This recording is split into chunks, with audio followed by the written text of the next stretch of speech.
परम प्रेम रूपा भक्ति को प्राप्त करने के उपाय।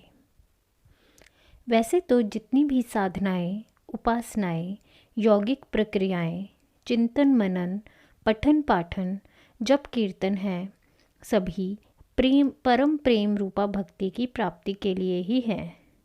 गीता के 18वें अध्याय में पराभक्ति को प्राप्त करने का क्रम इस प्रकार बताया है।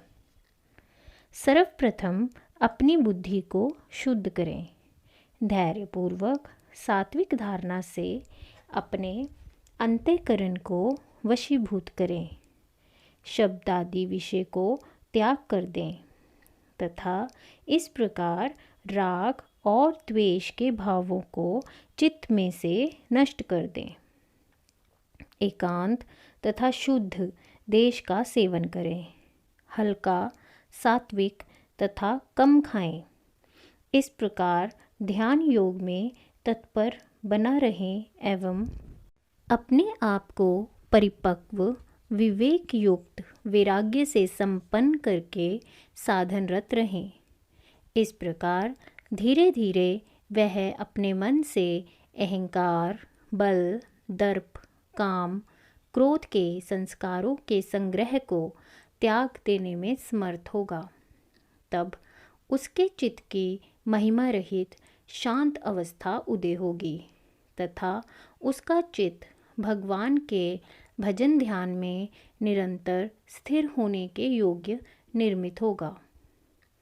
माया अतीत आनंद स्वरूप चित्त स्वरूप ईश्वर के ध्यान में निरंतर स्थित हुआ भक्त सदैव प्रसन्न तथा शोक से अछूता होकर उसकी सभी प्राणियों में समबुद्धि हो जाएगी तथा वह मेरी यानी प्रभु की पराभक्ति का लाभ प्राप्त करेगा। यह है गीता के अनुसार पराभक्ति अथवा परम प्रेम रूपा भक्ति को प्राप्त करने का क्रम। कितनी साधना एवं वैराग्य, कितनी नियमितता तथा निरंतरता की आवश्यकता है, इसे तनिक सी भी सूक्ष्म बुद्धि से समझा जा सकता है। यह सब कर पाना सामान्य संसारी जीव के लिए कितना कठिन है। किंतु हाँ, गौणी भक्ति के स्तर पर भक्ति का साधन अवश्य अपेक्षाकृत सरल है। पर नारद जी तो परम प्रेम रूपा भक्ति की बात कर रहे हैं। बंधन मुक्त करने वाली, सदैव आनंद प्रदाता, मायातीत प्रेम के मधुर रस में सरोबार कर देने वाली तो पराभक्ति ही है। परम प्रेम रूपा भक्ति के अत्यंत सूक्ष्म स्तरों को समझ पाना तथा फिर उसे लेखनीबद्ध व्यक्त करना सिद्ध महापुरुषों के लिए भी कठिन है।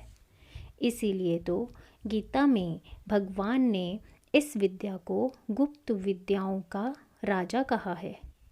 फिर भी भक्ति रस का आस्वादन करने के लिए इस विद्या का विवेचन, विश्लेषण करते चले आ रहे हैं। हाँ, तो हम भक्ति प्राप्त करने के साधनों के विषय पर नारद भक्ति सूत्र के आधार पर बात कर रहे थे। इन प्रयत्नों को 2 भागों में विभक्त किया जाता है, प्रयत्न साध्य तथा कृपा साध्य। जब तक भक्त में अभिमान की बहुलता बनी रहती है, वह अपने पुरुषार्थ पर अधिक भरोसा रखता है। ईश्वर प्राप्ति को स्वयं प्रयत्न के अधीन समझता है। इसीलिए उसका सारा जोर विभिन्न साधनों के अभ्यास पर ही केंद्रित रहता है। नारद जी ने 3 साधनाओं का उल्लेख किया है। पहला, विषय त्याग तथा संग त्याग। दूसरा, अखंड भजन। तीसरा, लोक समाज में भी भगवद गुण श्रवण तथा कीर्तन। भक्ति मार्गीय होने से नारद जी ने योग तथा ज्ञान के साधनों का उल्लेख नहीं किया, किंतु जब किसी साधना क्रम को क्रियान्वित करने का प्रश्न उपस्थित होता है तो गीता में वर्णित साधना क्रम की उपेक्षा नहीं की जाती। कोई भी साधना एकाकी सफल नहीं हो पाती। साधक की चित्त भूमिका तथा स्वभाव परिस्थितियों के अनुसार अन्य साधनाओं का समावेश करना ही पड़ता है। यत्न साध्य साधनाओं में आत्मविश्वास, धैर्य, निरंतरता तथा समर्पण भाव की आवश्यकता तो रहती है।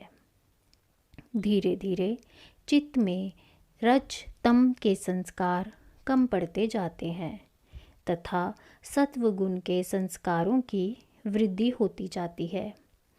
जगत अभिमुखी संस्कारों भावों का प्रयोग भी भक्ति विषयक करने का प्रयत्न किया जाता है, अर्थात संस्कारों को अंतर्मुखी मोड़ने का, उनमें सरसता एवं माधुर्य भर देने का प्रयत्न भी किया जाता है। जैसे कि श्रृंगार वृत्ति का उपयोग भगवान के श्रृंगार करने में, शब्द वासना की तुष्टि, कीर्तन, भगवद गुणगान तथा सत्संग श्रवण में, तथा क्रोध की वृत्ति को अपने विकारों पर निकालकर उसे क्षीण करने का प्रयत्न किया गया है। फिर भी अपने प्रयत्नों का फल परम प्रेम रूपा भक्ति की प्राप्ति कब होगी, इसीलिए धैर्य करने के लिए समर्पण का सहारा लेना ही पड़ता है। यद्यपि यह समर्पण भावना मात्र होता है, किंतु धैर्य का भाव बनाए रखने में अवश्य ही सहायक होता है। फिर भी यह तो कहा जा सकता है कि यत्न साध्य साधनों के अभ्यास से परम प्रेम रूपा भक्ति प्राप्त कर लेना अत्यंत ही कठिन कार्य है। साधक का धैर्य टूट जाने की संभावना, चित्त की बार बार चंचलता, विभिन्न कारणों से साधना भक्ति की निरंतरता का विखंडन, कई ऐसी बातें हैं जिन्होंने मिलकर इस कार्य को दुस्तर बना दिया है। यद्यपि क्वचित ऐसे साधन देखने में आए हैं जिन्होंने अपने प्रयत्न से भी यह फल प्राप्त किया है। साधनाओं के आभास से ही क्यों, कुछ ऐसे भी साधक मिले हैं जिन्होंने कोई प्रयत्न या साधना भी नहीं की, फिर भी उन्हें यह फल प्राप्त हो गया। संभवतः इसीलिए ईश्वर की कृपा को अहेतुकी माना जाता है, किंतु सिद्धांत यह है कि कारण के बिना कार्य नहीं होता। इसलिए या तो पूर्व जन्मों के उनके सत्कर्मों का संग्रह कारण है, या पूर्व जन्म में उन्हें परम प्रेम रूपा भक्ति की प्राप्ति हो चुकी थी, किंतु किसी कारणवश उसकी क्रियाशीलता में व्यवधान उत्पन्न हो गया था। वर्तमान जन्म में विपरीत संस्कारों के क्षीण हो जाने पर परम प्रेम रूपा भक्ति की लीलाओं का अनुभव पुनः आरंभ हो गया। अब कृपा साध्य साधन की बात करते हैं। नारद जी का सूत्र है, मुख्यतया तो परम प्रेम रूपा भक्ति की प्राप्ति का साधन तो महापुरुषों की कृपा ही है, अथवा भगवान की लेश मात्र कृपा है। महापुरुष वही है जिसे परम प्रेम रूपा भक्ति प्राप्त हो चुकी है। संत प्रभु के सेवक होते हैं। भगवान के अधिकारी जिज्ञासुओं को भगवान की राह दिखाना तथा उसमें सहायक होना प्रभु की सेवा तथा संतों का कर्तव्य है। यदि उनमें इतनी सामर्थ्य हो कि अपनी कृपाशीलता से अन्यों में भी परम प्रेम रूपा भक्ति की जागृति कर सकें, तो वह अनुग्रह करके अधिकारी, विनम्र, श्रद्धालु, निष्ठावान भक्त को परम प्रेम रूपा भक्ति में प्रतिष्ठित कर देते हैं। योग दर्शन में इसके 2 सूत्र आए हैं। पहला, वीतराग विषयम व चित्तम। दूसरा, बंध कारण शैथिल्यात प्रचार संवेदना उच्च पर शरीर आवेश है। जो वीतराग हो चुका है, अर्थात जिसके बंधन के कारण शिथिल हो चुके हैं तथा जिससे आंतर शक्ति का आवागमन अनुभव गम्य है, एवं जो दूसरों में भी उस शक्ति का आवेश उत्पन्न करने की क्षमता रखता है, उसके कृपा प्रसाद से परम प्रेम रूपा भक्ति की प्राप्ति हो सकती है। इस बात को भक्ति सूत्रों में मुख्यतस्तु महत्व कृपयेव कहकर व्यक्त किया है। नारद भक्ति सूत्र तथा शांडिल्य भक्ति सूत्र दोनों ग्रंथ भक्तिपरक हैं, किंतु शांडिल्य भक्ति सूत्र में योग विषय का समावेश अधिक है, तो नारद भक्ति सूत्र में परम प्रेम रूपा अत्यंत प्रबल है। यह अंतर सूत्रकारों के निजी अनुभवों तथा चित्त भूमिका के अंतर का कारण है, किंतु भक्तिपरायण जनता ने जिस उत्साह से नारद जी की परम प्रेम रूपा भक्ति को ग्रहण किया है, उस उत्साह से शांडिल्य भक्ति सूत्रों को नहीं। शांडिल्य के अनुसार भक्ति की परिभाषा पर अनुरक्ति के रूप में की गई है। इस परिभाषा में प्रेम का वह बल नहीं जो परम प्रेम शब्द में है। यह बात दूसरी है कि भक्ति पथ के अनुयायियों में कितने लोग परम प्रेम के यथार्थ स्वरूप से वास्तव में अभिभूत हैं। नारद भक्ति सूत्र में इष्ट निश्चय।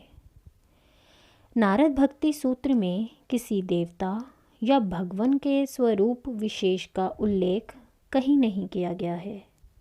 उसे भक्ति मार्ग का सर्वमान्य ग्रंथ का रूप ही दे देने का प्रयत्न किया गया है तथा ईश्वर के नाम का ही उल्लेख किया गया है। चाहे कोई राम भक्त हो या कृष्ण भक्त अथवा भगवान के किसी भी अन्य स्वरूप का, सभी के लिए नारद भक्ति सूत्र एक समान प्रमाणिक तथा आदरणीय है। ना ही रचनाकार ने अपने ही इष्ट का कहीं नाम दिया है, किंतु अप्रत्यक्ष रूप में अपने इष्ट देव का उसके भक्तों के नाम के माध्यम से दर्शा दिया है। भक्ति का उदाहरण देते हुए नारद जी लिखते हैं, यथा व्रज गोपिका नाम, जिस प्रकार वज्र की गोपिकाएं। इससे स्पष्ट होता है कि नारद जी के आराध्य देव भगवान कृष्ण थे, किंतु जैसा कि सर्वविदित है, संत पुरुष बड़े उदारचित होते हैं। नारद जी का प्रत्यक्ष रूप में अपने इष्ट देव का नाम ना देना उनके चित्त की उदारता का ही द्योतक है। संभवतः उनके मन में वह बात रही हो कि सामान्य भक्त तो इतना हृदय का उदार नहीं हो सकता। दूसरे देवताओं के भक्त कहीं कृष्ण का नाम देख पीछे ना हट जाएं, तथा इस प्रकार ग्रंथ की उपयोगिता के लाभ से वंचित ना रह जाएं। कृष्ण तो ईश्वर का एक नाम तथा स्वरूप है। इसका यह भाव कदापि नहीं कि ईश्वर के अन्य नाम तथा रूप नहीं हो सकते। कोई किसी भी नाम तथा स्वरूप से ईश्वर की आराधना करे, संतों को इसमें प्रसन्नता ही होती है। कोई उसके प्रभु का स्मरण कर रहा है,